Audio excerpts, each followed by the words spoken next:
কথার সাথে কথার লড়াই হতে পারে, কথার সাথে কখনো গায়ে হাত দেওয়ার, মঞ্চ আগুন ধরিয়ে দেওয়ার, ব্যানার পুড়িয়ে দেওয়ার, রক্তাক্ত করার লড়াই হতে পারে না।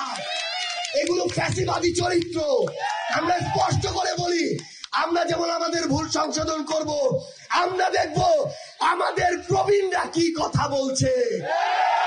আমাদের প্রবীণরা যদি কথায় কথায় আমাদেরকে সমুদ্রে ভাসিয়ে দেওয়ার কথা বলে, কথায় কথায় আমাদেরকে বিভিন্ন ভাবে ছোট শব্দ বলে তিরস্কার করে, তাহলে আমরা বুঝে নিব তাদের থেকে আমাদের আর শেখার কিছু নেই।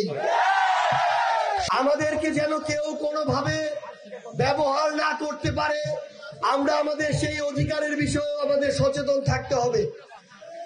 সংগ্রামী রাঙামাটি, আমরা আপনাদের সহযোদ্ধা। আমরা যদি কখনো অনিচ্ছাকৃত কোনো ভুলও করি, সেই ভুল সংশোধন করার মানসিকতা আমাদের সবসময় থাকবে। আপনারা যে কোনো সময় যে কোনো পরামর্শ দিয়ে আমাদেরকে সংশোধন করবেন।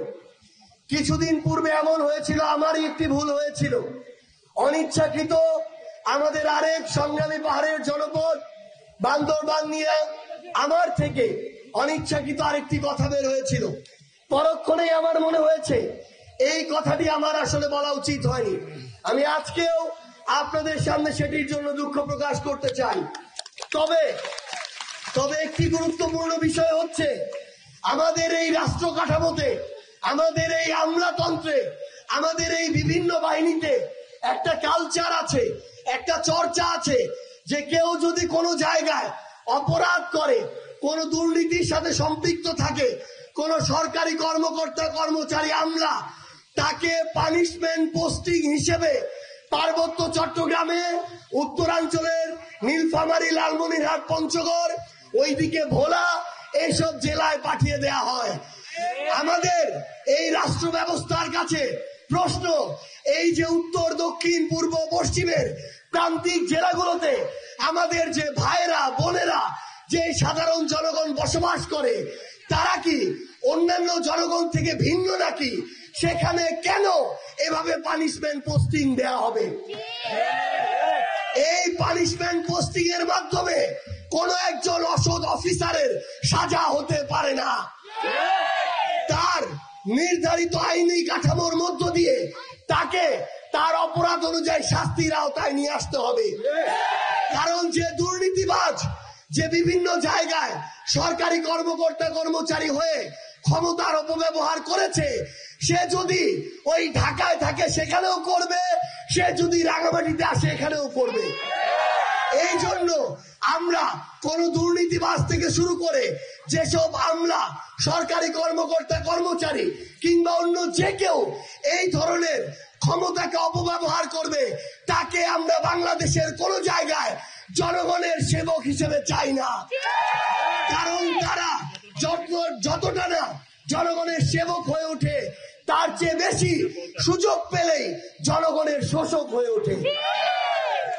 আমাদের সংগ্রামী সহযোদ্ধারা, আমরা আপনাদেরকে আরেকটা অনুরোধ জানাই, আমাদের রাজনীতি চলবে, আমাদের জীবন চলবে, কিন্তু আমাদের এই পাহাড়ি জীব বৈচিত্র্যকেও আমাদের বাঁচিয়ে রাখতে হবে। আপনারা সংগ্রামী, আপনাদের রক্তে সংগ্রাম, আপনাদের শরীরের জিনে সংগ্রাম, আপনাদের মনে রাখতে হবে আপনাদের এই লড়াই সংগ্রাম, আপনাদের এই জীবন, আপনাদের জীব বৈচিত্র্য পাহাড়ের সাথে ওতপ্রোতভাবে জড়িত। এই পাহাড়কে কেউ যেন ব্যক্তি স্বার্থে, পারিবারিক স্বার্থে ব্যবহার না করতে পারে। এই পাহাড়কে কেউ যেন সাময়িক আপনাদেরকে সুবিধা দিয়ে আপনাদের এই পাহাড় থেকে শুরু করে আপনাদের জীবনযাত্রাকে ব্যাহত না করতে পারে। দুই একদিন আর কিছু টাকার দিকে তাকিয়ে একটা পুরো জেলা, একটা পুরো অঞ্চলের জীব বৈচিত্র্য যেন কয়েকজন ব্যবসায়ীর কাছে কুক্ষিগত না হয়, এটা আপনাদেরকে সচেতন ভাবে লক্ষ্য রাখতে হবে। সংগ্রামী সহযোদ্ধারা, আরেকটি অনুরোধ আপনাদেরকে জানাই, আমাদের যদি যে কোনো কথা বা কাজে ভুল হয় আমরা সংশোধন করে নিব, কিন্তু কথার সাথে কথার লড়াই হতে পারে, কথার সাথে কখনো গায়ে হাত দেওয়ার, মঞ্চ আগুন ধরিয়ে দেওয়ার, ব্যানার পুড়িয়ে দেওয়ার, ফ্যাসিবাদী চরিত্র। আমরা স্পষ্ট করে বলি, আমরা যেমন আমাদের ভুল সংশোধন করব, আমরা দেখব আমাদের প্রবীণরা কি কথা বলছে। আমাদের প্রবীণরা যদি কথায় কথায় আমাদেরকে সমুদ্রে ভাসিয়ে দেওয়ার কথা বলে, কথায় কথায় আমাদেরকে বিভিন্ন ভাবে ছোট শব্দ বলে তিরস্কার করে, তাহলে আমরা বুঝে নিব তাদের থেকে আমাদের আর শেখার কিছু নেই। সংগ্রামী সহযোদ্ধারা, আগামীর বাংলাদেশে আমরা সম্প্রীতির রাজনীতি চাই, আমরা পারস্পরিক শ্রদ্ধাবোধের রাজনীতি চাই, আমরা লড়াই সংগ্রামের সুন্দরের রাজনীতি চাই। আপনাদের সাথে আমাদের সবার আবার ঐক্যবদ্ধভাবে দেখা হবে। এই রাঙামাটির জয় হবে, পার্বত্য চট্টগ্রামের জয় হবে, বাংলাদেশের জয় হবে। ইনকিলাব জিন্দাবাদ।